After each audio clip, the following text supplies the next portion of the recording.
kasih pemirsa, Anda masih menyaksikan Etalase Indonesia, semuanya ada. Wah, kali ini kita sudah kedatangan tamu spesial nih, Niken. Betul, kita akan berbincang-bincang dengan Ibu Sapna ya. Betul, Assalamualaikum Ibu. Assalamualaikum. Salam. Selamat datang. Gimana nih kabarnya hari ini nih? Alhamdulillah. Alhamdulillah, sehat ya Bu ya. Nah, Zulfa, kali ini kita akan ngobrol-ngobrol bareng dengan Ibu Sapna untuk membahas seputar KB atau keluarga berencana nih Bu. Nah, tapi mungkin pemirsa di rumah atau aku pun belum tahu secara lebih jauh KB itu apa. Hanya tahu KB itu singkatan dari keluarga berencana. Nah, tapi kira-kira apa sih Bu, KB itu sebetulnya apa? Program seperti apa atau bagaimana? Ya, jadi kalau KB itu merupakan suatu program dari pemerintah untuk menjarangkan kehamilan atau membentuk keluarga yang berkualitas. Seperti itu. Dengan tujuan mungkin Dengan tujuannya kita menjarangkan kehamilan seperti itu. Jadi untuk menyelamatkan kehidupan ibu dan bayi atau bisa juga untuk mencegah kehamilan yang tidak diinginkan seperti itu. Jadi mungkin untuk pemirsa di rumah yang mungkin sudah menikah dan ingin berencana punya beberapa anak mungkin ya Bu, tapi ingin menunda dulu gitu jarak dari anak pertama, kedua, ketiga mungkin dari program KB sendiri ya tujuannya ya mungkin ya Bu. Terus ketambah ada tuh yang pasangan muda yang ingin menunda untuk kehamilan juga seperti itu. Jadi bisa ber-KB dulu baru setelah mereka siap untuk mempunyai anak baru lepas dan program kehamilan. Kalau tadi kita sudah mengetahui nih secara detail tentang apa itu KB dan juga tujuan dari KB itu sendiri, tapi aku penasaran banget nih Bu, seberapa penting sih program keluarga berencana ini dalam sebuah keluarga?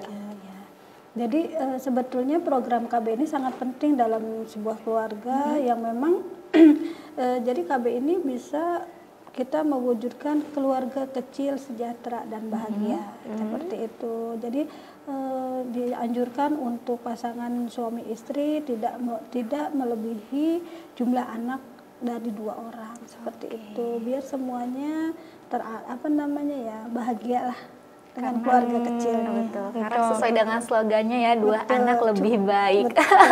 Karena mungkin memang kadang pasangan-pasangan suka ada yang merasa ini Zulfa Bu, mungkin mereka kewalahan dan karena mungkin nggak direncanakan jadi waduh anaknya belum 1 tahun tapi ternyata udah isi lagi. Jadi mungkin tujuannya susah untuk mengaturnya juga. Seperti itu. Tapi Bu, kalau untuk jenis-jenisnya KB ini sendiri itu ada apa aja Bu?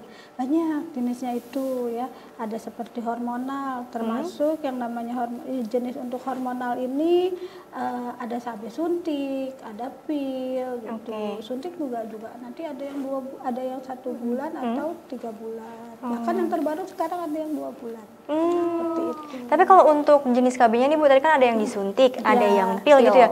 Ini apakah disesuaikan sama umur atau memang kondisi dari pasiennya atau memang itu pilihan masing-masing aja gitu Bu? Nah, nanti ada disesuaikan dengan kesehatan pasiennya seperti itu. Jadi nggak cuma suntik, ada juga yang pakai spiral yang memang pasien tersebut menginginkan jangka waktu yang agak lama untuk mempunyai anak berikutnya. Oh, jadi masing-masing jenis KB ini punya jangka waktu yang beda-beda ya? Beda-beda. Antara suntik, pil sama yang IUD, spiral. Ada juga yang memang KB mantap, yang memang dia sudah tidak ingin mempunyai anak lagi. Jadi kayak permanen gitu ya Bu? Permanen. Oke. Setelah tadi kita mengetahui ada beberapa jenis KB, di antara ini ada pil, suntik, dan juga yang permanen tadi. Lalu bagaimana nih Bu, cara program KB ini membantu mengatur jumlah anak dalam keluarga? Iya, jadi seperti itu. Dengan program KB ini kita disesuaikan nih jenis KB-nya seperti apa, seperti itu. Kita mau atau bisa juga dikonsultasikan ke dokter atau tenaga kesehatan lainnya atau bidan. Sebetulnya jenis KB yang tepat itu seperti apa? Gitu. Berarti sesuai dengan kondisi masing-masing ya, tidak bergantung pada pilihan ini kita maunya mending enaknya pil gini gitu. Iya, gitu. kirain itu. bebas memilih Kita yang mau pakai yang mana aja nih, gitu ya. ya. Tapi harus sesuai cek dulu ya Bu. Nanti Ya. kita periksa kesehatan seperti apa, kita konseling pasien tersebut disesuaikan dengan kesehatannya seperti itu. Oke. Nah Bu, tadi di awal kan udah sempat kita bahas juga nih untuk tujuan KB ini sendiri kan untuk merencanakan jumlah anak dalam jangka waktu tertentu mungkin ya. Nah tapi kalau untuk manfaatnya sendiri Bu, secara kesehatan, psikis atau mental dari orang yang melakukan KB ini apa aja sih? Banyak manfaatnya.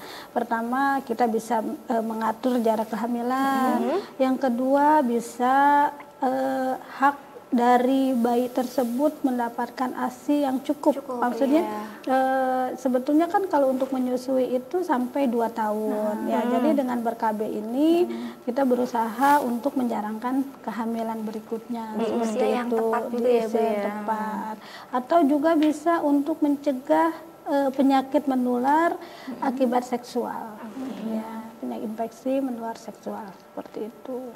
Dan setelah tadi kita mengetahui ini seputar apa tadi ini kan manfaatnya. Lalu kapan sih Bu waktu yang tepat untuk kita melakukan KB ini? KB. Apakah saat melahirkan anak pertama itu harus melakukan KB atau bagaimana nih? Ya, jadi waktu yang tepat itu ada yang KB pasca melahirkan dan ada KB pasca keguguran seperti itu ya. Jadi kalau kita mau ber-KB setelah pasca melahirkan itu lebih baik 4 minggu setelah melahirkan atau 6 minggu setelah melahirkan. Sebelum organ reproduksi dari wanita tersebut siap untuk hamil kembali. Kalau misalnya untuk pasangan-pasangan baru Bu, misalnya kan baru nih, maksudnya mereka pengen honeymoon lebih lama gitu ya, pacaran lebih lama, itu boleh, tetap boleh atau gimana? Boleh. Jadi untuk namanya KB untuk menunda kehamilan. Ya pasangan-pasangan pasutri nih yang ingin berhoneymoon dulu gitu, bersenang-senang dulu, itu bisa untuk ber-KB jangka pendek. Jadi seperti pil seperti itu. Ya karena kalau pil itu tidak mempengaruhi siklus haidnya. Tapi kan Bu, tadi kan jenis KB itu banyak ya, ada yang disuntik, ada yang minum pil, itu kan maksudnya otomatis masuk ke dalam tubuh kita semua ya, dimasukin. Nah, kira-kira ada nggak sih Bu efek samping dari penggunaan KB ini sendiri gitu? Efek samping. Kalau untuk efek samping dari masing-masing KB itu pasti ada. Ya, seperti suntik. Kalau suntik itu nanti efek sampingnya ada yang tidak haid sama sekali atau timbul hanya bercak darah coklat aja seperti itu. Ada. Kalau pil itu kadang ada juga sebagian pasien yang mengatakan kalau dia sering mengeluh mual atau muntah atau pusing. Jadi semua memang efek samping dari KB itu pasti ada. Cuma tergantung dari tubuh kita untuk menerima. Tapi itu kira-kira maksudnya berpotensi buruk kah Bu kalau misalnya sampai efek samping gitu, atau memang ya wajar aja karena memang efek sampingnya begitu gitu? Itu tidak ada. Maksudnya gini, untuk efek buruknya itu seperti tidak ada, cuma hanya sementara saja. Begitu, masa-masa penyesuaian untuk hormon yang masuk ke dalam tubuh bisa seperti itu. Tapi poinnya nih Bu, aku penasaran banget, kira-kira apakah semua wanita ini boleh melakukan KB atau bagaimana, atau mungkin tanpa terkecuali seperti yang tadi Mika sudah jelaskan ya, bagi wanita yang belum melahirkan sebelumnya dan ingin menunda anak terlebih dahulu, itu kira-kira bagaimana nih Bu? Iya, jadi semua wanita bisa untuk melakukan atau mempunyai hak untuk ber-KB seperti itu. Cuma dilihat dari kondisi kesehatannya. Gitu. Nanti bisa dikonsultasikan pada dokter atau tenaga kesehatan yang lain. Karena sesuai dengan dukungan pemerintah ya, 2 anak lebih baik. Jadi mungkin memang lebih baik ya udah langsung setelah melahirkan 4 minggu setelahnya langsung melakukan program KB tersebut. KB untuk menjalankan atau memberikan kesempatan anak kita untuk mendapatkan ASI yang lebih lama. Iya benar. Nah aku juga penasaran nih Zulfa. Tadi kan Ibu bilang untuk penggunaan jenis KB-nya kan disesuaikan dengan kondisi kesehatan perempuan itu sendiri ya. Nah tapi apa namanya tuh, kalau misalnya perempuan itu itu ya punya riwayat penyakit tertentu nih Bu, Iya. apakah tetap bisa menggunakan KB jenis KB atau harus ada apa namanya klasifikasinya lagi nih? Kalau punya penyakit ini pakai KB-nya jenis ini kayak gitu. Betul sekali. Jadi semua perempuan kalau memang ada seseorang yang menderita penyakit jantung atau darah tinggi atau yang lainnya ya bisa ber-KB. Cuma ada KB-KB tertentu yang bisa diberikan kepada pasien tersebut. Gitu. Nanti semua ini bisa dilakukan di fasilitas kesehatan, dokter atau bidan.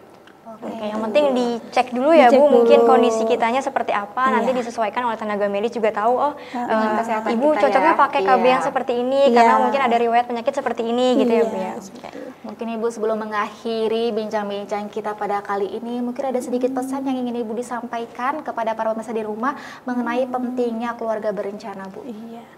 Jadi untuk pemirsa di rumah kita sesuai dengan slogan pemerintah 2 anak lebih baik. Jadi sebaiknya kita untuk menjarangkan kehamilan ataupun menjaga kesehatan baik ibu dan anak, sebaiknya kita melakukan KB itu. Oke, waduh, terima kasih banyak. Terima kasih banyak Ibu udah berbagi informasi yang penting banget. Jadi kita jadi tahu ya Zulfa ya, karena kita kan calon-calon mungkin nanti Ibu pasangan ya. bisa di rumah juga yang mungkin lagi berencana untuk apa namanya melakukan program KB, mungkin bisa konsultasikan ke rumah sakit atau klinik terdekat ya Bu ya. Benar, informasinya juga sangat bermanfaat sekali. Jadi banyak banget ya pengetahuan-pengetahuan seputar KB ya nih Ken ya. Betul, senang banget. Tapi Zulfa nanti kita akan bahas informasi lainnya yang lebih menarik lagi karena nanti kita akan jalan-jalan ya Zulfa ya. Nah, seru banget ya. Jadi pemirsa Etalase Indonesia jangan kemana-mana ya, tetap stay tune terus Etalase Indonesia. Terima kasih banyak. Ibu terima kasih banyak.